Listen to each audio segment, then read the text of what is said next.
over to our next story. The French Defense Minister Catherine Vautrin has stressed that Europe must prepare for a high-intensity conflict. She has explained that with the ongoing conflict on the European continent, it is essential to be ready for such a situation. She has also revealed that France is keeping its military in a state of full combat readiness to ensure it is prepared. The defence chief has further added that commanding respect includes maintaining a strong, fear-inspiring presence. In November 2025, France's Chief of Defence Staff, General Fabien Mandon, urged the French people to be ready for the possibility of war to deter Russia. Mandon also stated that France has the resources to confront Moscow if necessary. In response to European fears of a potential war, the Russian President Vladimir Putin dismissed these claims. Dr. Latham joins us once again. The Kremlin, Russia, continues the narrative that Europe has nothing to worry about. The rest of Ukraine has nothing to worry about if you're not the Donbass. Do you think that the French security chief is making the right call here?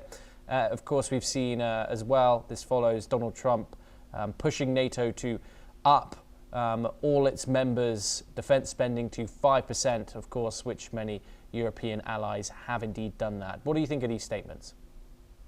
Well, I think these statements are signals on a number of different levels, one of which is to Moscow. We, the Europeans, are waking up after our long post-Cold War slumber.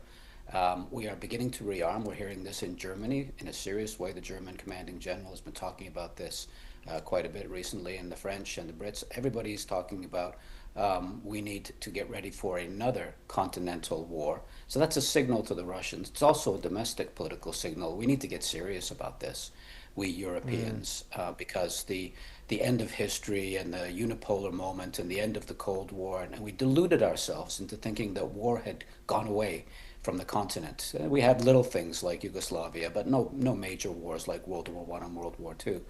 And that delusion has gone away now, thanks to Russia invading Ukraine. And so there's a waking up there. And the third signal is, of course, always from Paris, we, the French, are going to lead this effort. We, the French, are the continental superpower. We, the French, are the natural leaders and have been since we left NATO's Unified Military Command back in 1966. So it's a signal that's beamed in a number of different directions and carrying a slightly different message in each direction. But it does reflect the reality that the Europeans have finally realized that the post-Cold War era, with all of its promise of globalization and peace and prosperity, is definitively over. Time to wake up and smell the coffee.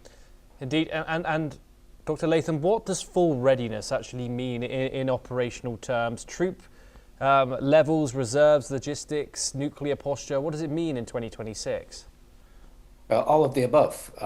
The Europeans have to do a better job, first of all, recruiting, and the Germans are even talking about conscription, a draft, which is really quite amazing when you think about it.